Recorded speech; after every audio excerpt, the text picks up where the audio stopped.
நான் எங்கே வச்சுருக்கேன் கையில் வச்சுக்கிறேன்.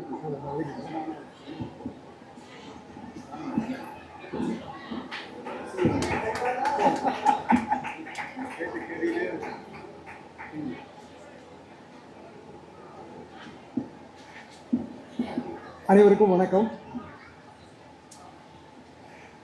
பட்டிமன்ற பேச்சாளர் மரியாதைக்குரிய ராஜா அவர்கள் கூறியது எல்லாமே சரிதான். அது எல்லாருமே மனதில் வைக்க வேண்டிய ஒரு விஷயம்தான். சிறியோரை இகழ்தல் இளமை, நான் அதை ஒத்துக்கிறேன். இன்னைக்கு என்ன பிரச்சனைன்னா, சிறியோர் ரொம்ப சிறியோராக பொன்ராஜ் சொன்னார்ல, விஜயோட மகளிர் தின கொண்டாட்டம், அவரு கடைசியில் எப்படி முடிச்சாருன்னா, என் பிரச்சனையை நான் பார்த்துக்கிறேன், இங்க இரட்டை போர் யானை இருக்கிறதுன்னு. 2 போர் யானை.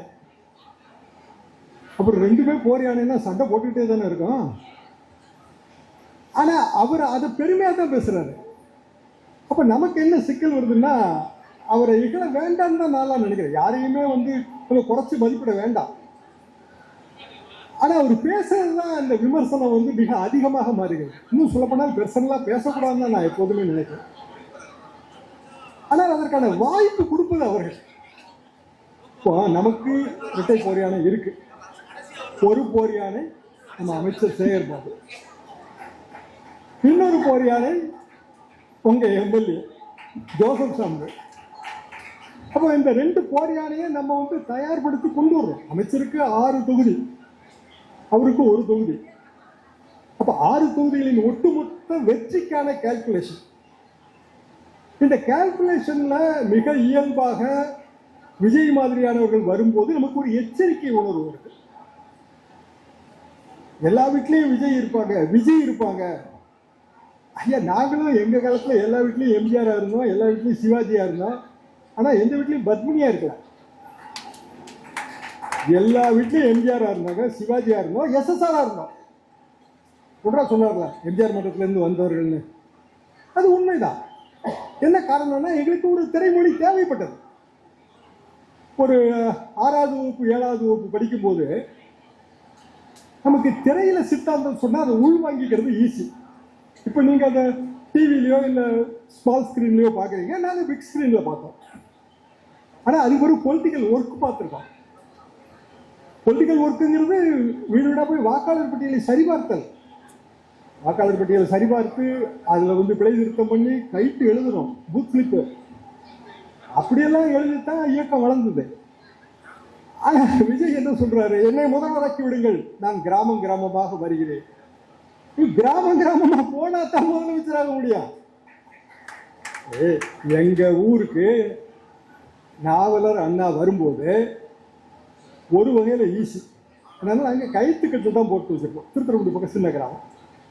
கைத்துக்கட்டுல அண்ணா படுத்துருவாரு. அவரோட உயரம் கொஞ்சம் குறைவு. நாவலருக்கு படுக்கவே முடியாது, கால் நீட்டிக்கிட்டே இருக்கும். இதை விட பெரிய கைத்துக்கட்டு போட முடியாதான்னு கேட்பாரு. முடியாது, ஏன்னா அவ்வளவுதான், எங்க சைஸ் அவ்வளவுதான், கைத்துக்கட்டு சைஸ். ஒரு சின்ன கிராமத்துல பேச வருவாங்க, சைக்கிள் பின்னாடி உட்காந்து போவாங்க. ஊர்ல இருக்கிற மெஸ்ல டோக்கன் மாதிரி வாங்கி கொடுத்துருவோம். மார்னிங் டிஃபன் அதுதான், மத்தியானம் சாப்பாடும் அதுதான். நைட்டு யாராவது திராவிட இயக்க தோழர்கள் அதில் சைக்கிளில் பின்னாடி உட்கார வச்சுட்டு போய் எங்கே மீட்டிங்கோ அங்கே சாப்பாடு போட்டு விட்டுருவாங்க. இப்படி கிராமம் கிராமமாக போனதுனால தான் நீங்கள் எல்லாரும் இங்கே உட்காந்துருக்கீங்க. இன்னைக்கு இது பெரிய நகர்ப்புறமாக இருக்கலாங்க. நான் வரும்போதெல்லாம் பார்த்தேன், அட்டே அப்பா இது அம்பத்தூர் இப்படி இருக்க, லைட்டெல்லாம் ஜொலிக்குத. லைட்லாம் ஜொலிச்சதுக்கு யாரு காரணம்? நம்ம காரணங்க. இன்னைக்கு இவ்வளோ மின்சார விளக்கு வெளிச்சத்தில் எல்லாரும் இருக்கோன்னா நம்ம காரணம். நம்மனா நம்ம தேர்ந்தெடுத்த ஆட்சினா இன்றைய முதல்வர் திரு மு க ஸ்டாலின். அப்போ மு க ஸ்டாலின் அவர்களுக்கு பிறந்த நாள். நான் 5 வருஷமா வந்துட்டு இருக்கேன். இது எனக்கு 5 வருடம். நம்ம அமைச்சர் சேகர் பாபு அவர்கள் 5 வருடமா அவங்கள நிறைய பேர் நான் பார்த்துருக்கிறேன். இன்னும் பல வருடங்கள் வருவேன் தொடர்ந்து, எனக்கு அதில் சந்தேகமே கிடையாது. ஆனால் இந்த 5 வருடங்கள்ல திராவிட இயக்கம் வளர்ந்துருக்காங்கன்னா வளர்ந்துருக்கு. எப்படி வளர்ந்துருக்கு அப்படின்னா அதிமுகவும் திமுகவும் மெர்ஜ் ஆயிடுச்சு. வாஸ்தவமா அதாவதுங்க 79 எனக்கு first press meet. First press meet என்னன்னா திமுக அதிமுக இணைப்பு.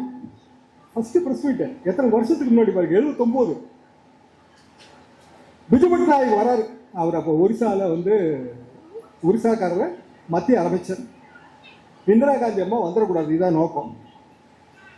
இங்கே வந்து அண்ணா தனித்தனியாக வந்து கலைஞரை பார்த்தாரு, ஸ்டாலினை பார்த்தாரு, மன்னிக்கணும் கலைஞரை பார்த்தாரு, எம்ஜிஆரை பார்த்தாரு. ரெண்டு தலைவர்களும் சேப்பாக்கம் கெஸ்ட் ஹவுஸில் உட்காந்து அந்த பேட்டிங்க.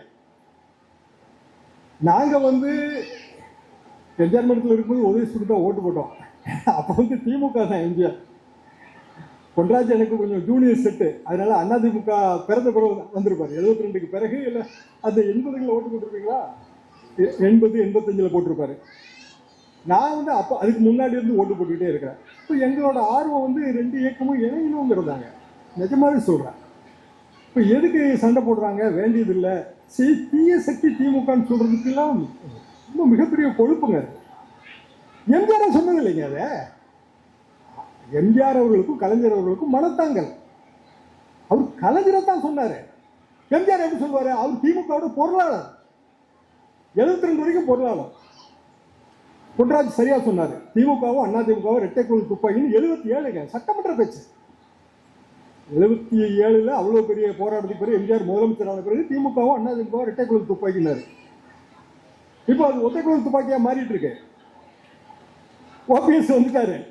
திருமங்கலத்தில் இன்னைக்கு மாபெரும் கூட்டம். அமைச்சர் தாமதமாக வராரா இல்லை வரமாட்டாருன்னு எனக்கு தெரியல, ஆனால் திருமங்கலம் கூட்டம். அப்போ ஓபிஎஸ் முன்னாள் முதல்வர், அவர் அதிமுக, அவரையே சேர்க்கணும். அதில் ஒரு 3 சீட்டு போகும்ல. போகும்போது நம்ம கட்சிக்காரன் அங்கே இருப்பாங்க, அவனுக்கு மனத்தாங்கல் வராதா? ரொம்ப நியாயமான கேள்விதான், இதை நான் மறுக்கவே இல்லை. ஆனால் நிலைமை எப்படி இருக்கு அப்படின்னா, நமக்கு ஒரு ஓட்டு முக்கியம். இல்லை உங்கள் எம்எல்ஏ ஜெயிச்ச மாதிரி 40,000 ஓட்டு வித்தியாசம் ஜெயிக்கலாம். நான் ஜெயிக்கக்கூடாதுன்னு சொல்லலை. 30,000 40,000 ஜெயிப்பாங்க. ஆனால் 5,000 ஓட்டு கீழே நமக்கு எத்தனை தொகுதி போகுது? 40 தொகுதிங்க. 1000 ஓட்டு கீழே வந்து 15லேருந்து 20 தொகுதி போயிடும். அப்போ எல்லா ஓட்டைகளையும் அடைக்கணும். 66 அண்ணா கூட்டம் ஒத்தக்கடை பக்கத்தில். நாங்கள் காலேஜ் ஸ்டூடெண்ட்ஸு கூட்டம் கேட்க போகிறோம். அண்ணா சொல்கிறாரு, 62 இந்த திமிங்கலத்தை பிடிப்பதற்கு நான் ஒரு வலை விரித்தேன். திமிங்கலம் காங்கிரஸ். ஆனால் வலையில் சில துவாரங்கள், திமிங்கலம் தப்பி விட்டது. 62 மீண்டும் காங்கிரஸ் ஆட்சி வந்துருச்சு. இந்த முறை சரியாக வலை விரித்திருக்கிறேன், எந்த துவாரமும் கிடையாது, திமிங்கலம் தப்பாதுன்னார். அதாவது அந்த கூட்டணி ஃபார்மேஷன். அப்போ அந்த கடமை வந்து தலைவர்களுக்கு வந்துடுது. நமக்கு வந்து அதில் கொஞ்சம் மனஸ்தாபங்கள் வரும், வரலன்னு நான் சொல்லவே இல்லை. அப்போ அதை தாண்டித்தான் வந்து அரசியல் இருக்கு. திட்டங்களை பற்றி பொன்ராஜ் சொல்றாரு. நான் எப்பவுமே திட்டங்களில் தான் எனக்கு நம்பிக்கை அதிகம். என்ன காரணம்னா, அடுத்த தலைமுறைக்கு நிறைய செய்திகளை சொல்லிட்டு போக வேண்டியது இருக்கு. அதே மாதிரி நீங்க உங்க குழந்தைகளுக்கு சில செய்திகளை சொல்ல வேண்டியது இருக்கு. ஒரு வகையில பார்த்தா இந்த பேச்சை நான் எப்படி ஆரம்பிச்சிருக்கணும்னா, லேட்டஸ்ட் ட்ரெண்ட் படி ப்ரோஸ் அண்ட் சிஸ் அப்படின்னு ஆரம்பிச்சிருக்கணும். ஆனால் நம்ம அதுக்கு முன்னாடியே அண்ணன் தம்பி எல்லாம் சொல்லியாச்சு. இப்போ புதுசாக வந்து நீங்க இங்கிலீஷ்ல ப்ரோஸ் சிஸ் எல்லாம் சொல்ல வேண்டியதே கிடையாது. நாங்க எங்களோட ஸ்கூல் டேஸ்ல அரசியல்ல தோழர், இது ஒரு தனி வார்த்தைங்க, கம்யூனிஸ்ட் வார்த்தை. அண்ணாவே தோழர் அண்ணாதுரைன்னு அடிச்செல்லாம் நாங்கள் நோட்டீஸ் போட்டிருக்கோம். அதுக்கு பிறகு காங்கிரஸ். காங்கிரஸ் வந்து தலைவர் என்ன சொல்லுவாங்க, எல்லாரும் அங்கே தலைவர்கள் தான், தப்பு இல்லை. அப்போ அண்ணன் தம்பி அப்படிங்கிறதெல்லாம் இயக்கத்துக்குள்ள கொண்டு வந்தது 1950களில். இன்னைக்கு நீங்க அதை ஆங்கிலப்படுத்தி சொல்றதுனால அது புதுமையான வார்த்தையா மாறாது. ஆனாலும் சொல்றாங்க. அப்படி சொல்லும்போது நம்ம இகழ்தல் தேவைப்படுகிறது என்பது எனது கருத்து. புகழ்தல் மட்டுமே வெற்றியை தேடி தராது, அது சரிதான். இகழ்தல் தேவைப்படுகிறதா இல்லையா? தேவைப்படுகிறது. அரசியலில் இகழ்தலை நம்ம தவிர்க்க முடியாது. திட்டங்களை நம்ம மக்களுக்கு கொண்டு போய் சேர்க்கணும். ஆனால் பெரிய பெரிய திட்டங்கள், அணைக்கட்டு திட்டங்கள், இல்லை பெரிய பெரிய திட்டங்கள், அது மக்களுக்கு போய் அவங்களுக்கு பயனா மாறுறதுக்கு கொள்ள காலம் பிடிக்கும், எக்கச்சக்க டைம் ஆகும். சில திட்டங்கள் நமக்கு உடனடியாக போய் சேருது. அந்த திட்டங்களை நம்ம நிறைவேற்றிட்டு இருக்கிறோம் இல்லையா? இப்போ 2000 ரூபாய் அடுத்த தேர்தல் பேர் 2000 ரூபா, ஏற்கனவே 1000 ரூபாய். இன்னைக்கு விஜய் என்ன சொல்றாருன்னா 2500 ரூபாயா, 2500 ரூபா, 60 வயது வரைக்கும் 2500 ரூபாயா. 60 வயது வரைக்கும் 2500 ரூபாய்னா உண்மையிலே பணம் தேவைப்படுறதே அதுக்கு பின்னாடி. சரி, 2500 ரூபாய் எல்லா மகளிருக்குன்ட்டார். அதாவது மாநில அரசு மத்திய அரசுல பணி செய்யாதவங்களுக்கு மற்ற எல்லாருக்குன்ட்டார். கொடுக்கட்டும். ஆனால் இயல்பாக இந்த மாதிரியான திட்டங்கள் யாருக்கு போய் சேரணும் அப்படின்னா, ரொம்ப ஏழை எளியவர்களுக்கு, உதவி இல்லாதவர்களுக்கு, முதியோர்களுக்கு. 500 ரூபா முதியோர் உதவி தொகைங்க. இப்போ மொத்தமாக 2000 ரூபா போட்டு விட்டுருக்கு. 2000 ரூபானா ஏற்கனவே கூட்டணுங்கிற கோரிக்கை இருக்கு. அந்த கோரிக்கையை நோக்கி நம்ம போறோம். அப்போ திட்டங்கள் தீட்டுவது, அறிவிப்பது, இது தலைமைக்கு அழகா? திட்டங்களை செயல்படுத்துவது அழகா? அப்ப செயல்படுத்தணும் அப்படின்னா அதுக்கான அந்த ப்ரொசீஜர் வேணும் இல்லையா? அந்த இடத்துல தான் முத்துவேல் கருணாநிதி ஸ்டாலின்.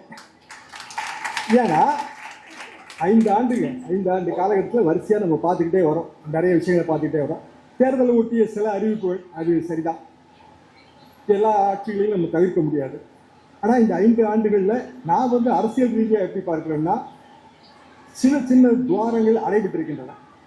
அரசியல் துவாரங்கள் அது ரொம்ப முக்கியங்க. இப்போ காங்கிரஸ் கூட்டணி பிரச்சனை நம்ம எல்லாருக்குமே தெரியும். நானே சொன்னேன், காங்கிரஸுக்கு இவ்வளோ சீட்டா, எங்கே போவாங்க ஆளுகளுக்கு அப்படின்னு நான் நினச்சேன். உண்மையிலே நினச்சேன். 28, 3 சீட்டு எக்ஸ்ட்ரா. சரி, 3 சீட்டு கொடுக்கணுமா? கொடுக்க வேண்டாம் தான், உண்மையிலே கொடுக்க வேண்டாம் தான். ஆனால் சிக்கல் என்னன்னா, அதில் நமக்கு நஷ்டம் ஆகிற 500-1000 ஓட்டு. கன்னியாகுமரி, தூத்துக்குடி பார்டர், திருநெல்வேலி பார்டர், இதில் தாங்க காங்கிரஸ் கட்சிக்கான ஓட்டு வங்கி இருக்கு. பிற இடங்கள்ல ஒரு 2000-3000 அதுதான் இருக்கும். உண்மையிலே அவ்வளோதான் இருக்கும். தளபதி எம்எல்ஏ சொன்னார்ல, அது சரிதான், தப்புன்னா நான் சொல்லவே இல்லை. அந்த 2000-3000 வாக்கு தேவைப்படுகிற ஒரு காலத்தில் நம்ம இருக்கிறோம். அது மட்டும் இல்லை, அது எப்படி அத்தியாவசியமாகுதுன்னா, ஏதாவது ஒரு வகையில் இவ்வளவு தூரம் கஷ்டப்பட்டு எவ்வளவோ போராட்டங்களுக்கு பிறகு, இந்திய எதிர்ப்பு போராட்டத்துக்கெல்லாம் பிறகு ஒரு லெவலுக்கு கொண்டு நம்ம தமிழ்நாடு அரசியலில் நாங்கள் நிறுத்தியிருக்கோம். திருப்பியும் ஏதாவது ஒரு மாய கவர்ச்சியில் அது சிக்கிடக்கூடாது. இந்த இரட்டையானை கவர்ச்சியில் சிக்கக்கூடாதுங்கிறது எங்க கருத்து. அப்போ இந்த 2000-1000 ஓட்டுக்கு நம்ம ஒரு விலை கொடுக்க வேண்டியிருக்கிறது. அந்த விலை தான் இந்த எக்ஸ்ட்ரா 3 சீட்டு. அதை நம்ம பொருட்படுத்தக்கூடாது என்பது எனது பார்வை.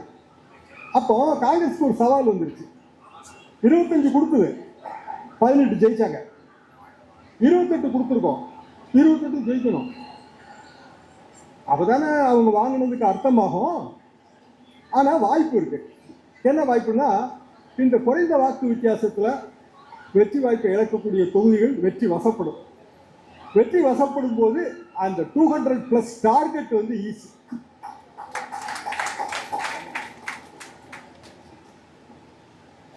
வா 200+ டார்கெட்ல நீங்க ஸ்டார்ட் பண்ணிருக்கீங்க. அது எங்களுக்கு 71 சாத்தியப்பட்டது. 71 பெருந்தலைவர் காமராஜர், ராஜாஜி, ஒரு மாபெரும் கூட்டணி. பிராக்டிக்கலா அந்த கூட்டணிக்கான வெற்றி வாய்ப்பு அதிகம்னு தோணுச்சு.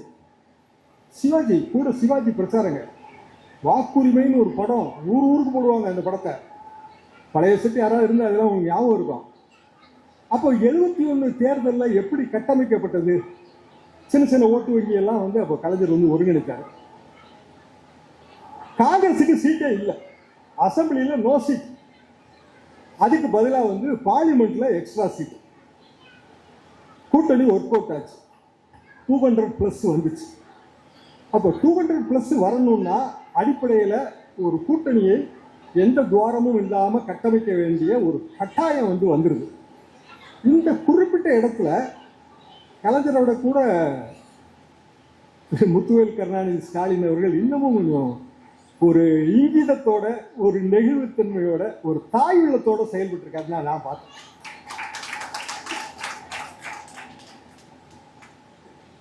தாய் கோச்சிக்க மாட்டா. வீட்டில் பிள்ளை ஏதாவது கேட்டு தொல்லை பண்ணிட்டே இருக்குங்க, டார்ச்சர் பண்ணுங்க நம்ம பிள்ளைங்க. அடிப்பாளா தாய்? அப்பா போட்டு வெளுவெளுன்னு எடுத்துருவாரு. ஆனால் அம்மா அடிக்க மாட்டா.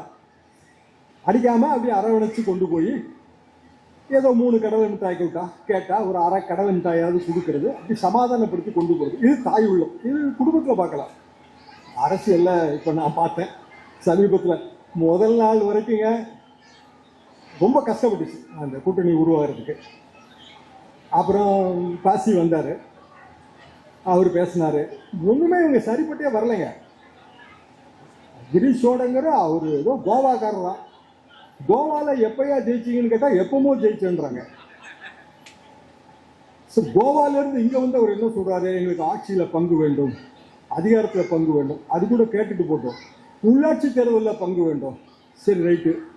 கூட்டுறவு சங்கத்தில் பங்கு வேணும்னாரு. இப்போ கூட்டுறவு சங்கம் ஓட்டே வந்து இந்த மெம்பர்லாம் போட்டு தேர்ந்தெடுப்பாங்க, பொதுமக்கள் போடுறது கிடையாது. அது நான் எப்படிங்க பங்கு கொடுக்க முடியும்? எங்கள் ஊர் கூட்டுறவு சங்கத்தில் நான் பங்கு கொடுக்க முடியுமா? நீ டைரக்டர் ஆகணும்னா மெம்பர் ஆகணும் முதல்ல. அது கேட்டாருங்க அவரு. அதுக்கு இங்கே இருக்கவங்க ஆமாம் கூட்டுறவு சங்கத்துலேயும் பங்கு வேணும்னாங்க. எவ்வளோ இரிட்டேஷன் வரும்னு யோசிச்சு பாருங்க. வேண்டாம்ப்பா, நீங்களும் வேண்டாம், உங்கள் கூட்டணியும் வேண்டாம், அப்படித்தானே தோணும். ஆனால் அவர் அப்படி தோணலை. முத்துவேல் கருணாநிதி ஸ்டாலினுக்கு அப்படி தோணலை. சரி ரைட்டு, கொஞ்சம் கொஞ்சமாக பேசி பேசி புரிய வைப்போன்னு முதல்ல ஆட்சியில் பங்கு அதிகாரத்தில் பங்கு நோ சான்ஸ்ன்றாரு. பேசாம விட்டாங்க. கூட்டுறவு சங்கத்தை பற்றி டிஸ்கஷனே வரல. உள்ளாட்சி தேர்தல் அது அப்புறம் பார்க்கலாம், அது ப்ராமிஸே தெரில. விட்டா 2029 தேர்தல் அது கூட்டணியும் பேசுவாங்க போல தான் இருந்துச்சு எங்களுக்கெல்லாம், அப்படிதான் தோணுச்சு. ஆனால் கிரீஷோடங்கரோட சேர்ந்தே இங்கே இருக்கவங்களும் அப்படி சொன்னாங்க. அதில் தான் நாங்கள் கொஞ்சம் கடுப்பானோம். அதாவதுங்க ஒரு தொகுதி, அந்த தொகுதியில் விருந்தினரில் மாணிக்கதாவர் நிற்கிறாரு. உண்மையிலே நான் வந்து என்ன நினச்சேன்னா, அந்த விஜய் பிரபாகரன் தான் ஜெயிக்கிறாருன்னு தான் நான் நினச்சேன். கடைசி வரைக்கும் அவர் தான் முன்னிலையில் இருந்தார். இப்போ அங்கே கே சார் என்னாச்சு, கே சார் என்னாச்சு எங்கள் பழைய செட்டுங்க. அவர் வந்து ஒரு கடினமான தேர்தல் பணிகளில் கைதேர்ந்தவர். அவர் அடிச்செறிஞ்சார், இவர் வந்தார். இதான் உண்மை. ஆனால் மாணிக்கதாவூர் சொந்த செல்வாக்கில் ஜெயிச்ச மாதிரியே தான் அவர் பேசினார். முழுக்க முழுக்க அவர் தான் பேசினார். அப்போ இப்படியான ஒரு காங்கிரஸ் கட்சியை வச்சுட்டு எப்படி இழுக்கிறதுங்கிற ஒரு தயக்கம் வந்துச்சு. காங்கிரஸ் கட்சி என்ன சொல்லுச்சு அப்படின்னா, நாங்கள் எங்களுக்கு ஆப்ஷன் இருக்குங்க, தாவேக்கு ஆப்ஷன் இருக்கு, அங்கே போனால் எங்களுக்கு 70 தொகுதி கிடைக்கும். நான் உண்மையிலே போகட்டும் தான் நினச்சேன். ஏன்னா விஜயை ஒழிக்கிறதுக்கு இதுதான் சிறந்த வழின்னு எனக்கு தோணுச்சு. நிர்மலன் அப்படிதாங்க நினைச்சேன். சரி இவங்க போய் சேர்ந்துட்டாங்கன்னா போதும். ஏன்னா அவங்க 234 தொகுதியில் நிற்கிறதுக்கு இவங்களுக்கு ஒரு 70 தொகுதியை கொடுத்தாங்கன்னா 70க்கு 71 தோத்து போயிடுவாங்க நிச்சயமா. ஏங்க நம்ம 63 கொடுத்தோம், எத்தனைங்க ஜெயிச்சாங்க? 70க்கு 71 தோப்பாங்க. இன்னும் கொஞ்சம் பேர் ஆளுக்கு கொஞ்சம் 10 சீட்டு 20 சீட்டு வாங்கி ஒரு 100 தொகுதி காலி பண்ணி விட்டுருவாங்க. அது அட்வான்டேஜ் என்னன்னா, 140 150 தொகுதியில் ஒரு கட்சி நின்னா பெர்சன்டேஜ் போயிடும். சரி, இப்போ ஒரு 10% விஜய் வாங்கிட்டாருன்னு வைங்க. சிக்கல் என்னன்னா, அந்த 10% வச்சு அடுத்த தேர்தலில் கூட்டணி பேசுவாங்க. அப்போ கலைஞர் முதல்ல என்ன சொல்லுவார்னா எங்கிட்ட, யோ இங்க பாரியா, ஜெயிச்சவன் சொன்னா சீட்டு கணக்கு, தோத்தவன் சொன்னா சதவீத கணக்கு. சதவீத கணக்கு டேஞ்சர். என்னன்னா அதை வச்சு அடுத்த கூட்டணி பேசுவாங்க. சதவீதமும் வரக்கூடாதுன்னா உசிதமான வழி காங்கிரஸ் வந்து அங்கே போறது. ஆனா அதெல்லாம் கூட இவர் பொருட்படுத்தல. இவருக்கு தெரியாத கலைஞர் அவசரமா, கலைஞரோட பிள்ளைனாக சுற்றி இருந்த பத்திரிகையாளர்களுக்கு இவ்வளவு ஞாபகம் இருக்கும்போது அவருக்கு எப்படி ஞாபகம் இல்லாமல் இருக்கான்? அவர் விட வேண்டாம்னு நினைச்சாருங்க. எல்லாத்தையும் சேர்த்து கொண்டு போவோம், ஓபிஎஸ் வரட்டும், புதிய தமிழ் கிருஷ்ணாமி பேசிட்டு இருக்காரு, வரட்டும். அது போக ஒரு சிக்கல் என்னன்னா, கிராமங்களில் வந்து நமக்கு இருக்கிற உள்ஜாதி, நகர்ப்புறங்கள்ல அது பெருசா தெரியாதுங்க. ஊர்ல கிராமத்துக்காரங்க தான் நீங்க வந்திருப்பீங்கன்னு நினைக்கிறேன். நீங்க எல்லாரும் ஊர்கள்ல இருக்கு. அப்ப இந்த உள்ஜாதிகள்ல ஓட்டு பிரிவு வந்துடக்கூடாது. இப்போ எங்க தொகுதி ஒரு 1000 ஓட்டுல தான் ஜெயிச்சுது திமுக. உள்ஜாதி ஒரு பிரச்சனை. அப்ப இது எல்லாத்தையும் நம்ம கட்டமைக்கணுங்கிற ஒரு காலத்தின் கட்டாயம் வந்து மு.க. ஸ்டாலின் அவர்களுக்கு வந்து விட்டது. ஒரு காலத்தில் நாங்கள் சர்வே எடுத்து போட்டுட்டு இருந்தோம். 1989 தேர்தல் முதல் சர்வே, திமுக ஜெயிக்கும் சொல்றோம். காலையில ஸ்டாலின் அவர்கள் சைதை கிட்டுன்னு, சைதா பட்டேல் அவர் பெரிய கைங்க, அவரை இன்னும் 2-3 நண்பர்கள் வீடு. அவர் கேட்டாரு, ஸ்டாலின் சர்வேன்னு போடுறீங்களா, அதெல்லாம் நிஜமானு கேட்டார். இப்போ தெரியும் நமக்கு சர்வே எல்லாம் நிஜம் இல்லைன்னு. ஆனால் அப்போ அவர் கேட்குறாரு, இல்லைங்க அதெல்லாம் நிஜம்தாங்க, இது ஒரு அமெரிக்கன் சிஸ்டம், இந்த பாருங்க இதெல்லாம் எங்கள் கொஸ்டினர், இதெல்லாம் எங்களோட சர்வே ரிசல்ட்டு அப்படின்னு காட்டினப்ப அவர் வந்து, இதெல்லாம் ரைட்டுங்க, இதெல்லாம் நீங்கள் போட்டிங்கன்னா கட்சிக்காரன் வேலை பார்க்காம போயிடுவான், அது ரொம்ப முக்கியம் இல்லையான்னாரு. அது அதுவும் சரிதான், ஏன்னா ஜெயிப்போம்னு சொல்லிட்டா வேலை பார்க்காம போயிடக்கூடாது. அப்போ நம்ம ராஜாவோட அந்த எச்சரிக்கை அதை நீங்கள் நினைவில் வச்சுக்கலாம். எப்படியாக இருந்தாலும் அடுத்த இந்த 1.5 மாதம் ரொம்ப கடினமான மாதம், கடினத்தையும் ஒரு நன்மை, நம்ம ஆர்.என். ரவியை நம்ம அங்கே அனுப்பிவிட்டோம். ஆனால் அதுலேயும் ஒரு நஷ்டம் இருக்கு. அவர் நமக்கு நட்சத்திர பேச்சாளர், ஸ்டார் ஸ்பீக்கர், அவரை அங்கே அனுப்பியாச்சு. காலையில் முதலமைச்சர் போய் அவருக்கு பூ பூத்து கொடுக்குறாருங்க. எவ்வளோ பெருந்தன்மை பாருங்க. சத்தியமா நானா இருந்தா போக மாட்டேன், இவ்வளவு பேசுனதுக்கு எப்படிங்க போக முடியும்? போறாரு. சட்டமன்ற கூட்டத்தொடர் நிறைவு நாள் அன்னைக்கு கவர்னருக்கு நன்றி சொல்றாரு. சரி, நானும் ஒரு கவர்னர் மாளிகையில் பணியாற்றி இருக்கேன், சென்னாரெட்டி அவர்கள். டிரான்ஸ்பர் எப்படி வரும்னு எனக்கு தெரியும். சென்னாரெட்டி வந்து காலகாலமா வந்து ஜெயலலிதாவோட சண்டை, கத்திய உருவி சண்டை. 96 நரசிம்மராவ் வந்து ஜெயலலிதாவோட கூட்டணி வைக்கணும்னு அவர் முடிவு பண்ணிட்டாரு, பிரதமர். ரஜினி வந்து அப்போ அவர் இதே கதை தான், தனி கட்சி, அது பெரிய அளவுக்கு பேசிட்டு வச்சுட்டு இருந்தாரு. நரசிம்மராவ் எல்லாம் போய் பார்த்து பேசினாரு, ஒன்றும் வேலைக்காகல. கூட்டணின்னு ஆன உடனே பிரதமர் வந்து ஃபோன் பண்றாரு கவர்னருக்கு, நாங்கள் எதுக்கு உட்காந்துருக்கோம், என்ன ஃபோனுன்னா, உங்களுக்கு ஒரு அருமையான போஸ்டிங் காத்துட்டு இருக்கு காஷ்மீர்ல, அங்க போனீங்கன்னா உங்களுக்கு ஆல் இண்டியா பாப்புலாரிட்டி வந்துடும், அடுத்தது நீங்க வைஸ் பிரசிடென்ட். பிரதமர் சொல்றாரு. சென்னாரெட்டிக்கு அது கொஞ்சம் ஒரு ஆசை வந்துருச்சுங்க. இப்போ நான் என்ன, நாங்களாம் உங்களோட இருக்கோம், எங்களுக்கு என்னங்க வாய்ப்பு, நீங்க மட்டும் காஷ்மீர் போயிட்டீங்கன்னா நாங்கள் என்ன பண்ணுறது? அவர் சொன்னாரு, இல்ல ஓஎஸ்டின்னு ஒரு போஸ்ட் இருக்கு, ஆபீசர் ஆன் ஸ்பெஷல் டியூட்டி.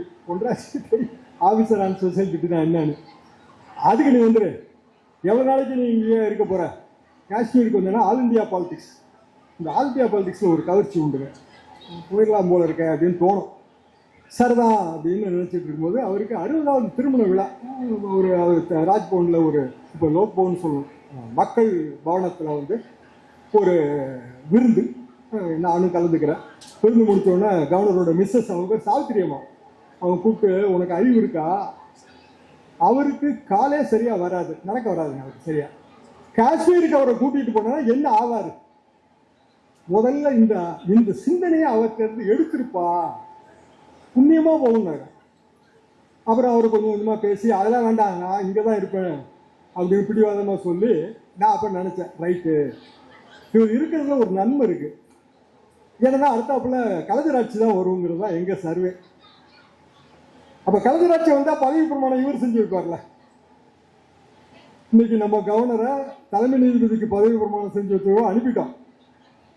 அங்க ஆர்டர் போட்டிருக்காங்க கல்கத்தால, ஜண்டு பாம், அப்புறம் டைகர் பாம், இதெல்லாம் கிலோ கணக்கில் எங்கேயாவது கிடைக்குமா, ஏன்னா போய் கொடுக்க போறாருல, கிலோ கணக்கில் வாங்கினா தான் மமதாவுக்கு அது கட்டுப்படியாகும்.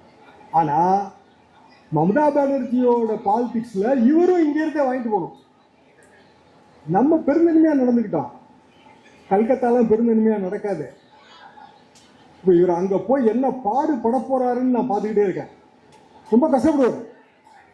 நாகாலாந்துல இருந்து அனுப்பும் போதும் அங்க இருக்கிற ஃப்ரெண்ட்ஸ் சொன்னாங்க, இவர் ரொம்ப தேராதுங்க, நாங்கெல்லாம் பிரிவு சார் அவ்வளவுக்கு போகலைங்க, நாங்க இங்க நடத்தவே இல்லை, அதனால அந்த பிரச்சனையும் இல்லை. அப்போ இவரை அங்க அனுப்புறோம். ஆனா டிரான்ஸ்பருக்கு பின்னாடி நோக்கம் இருக்கு.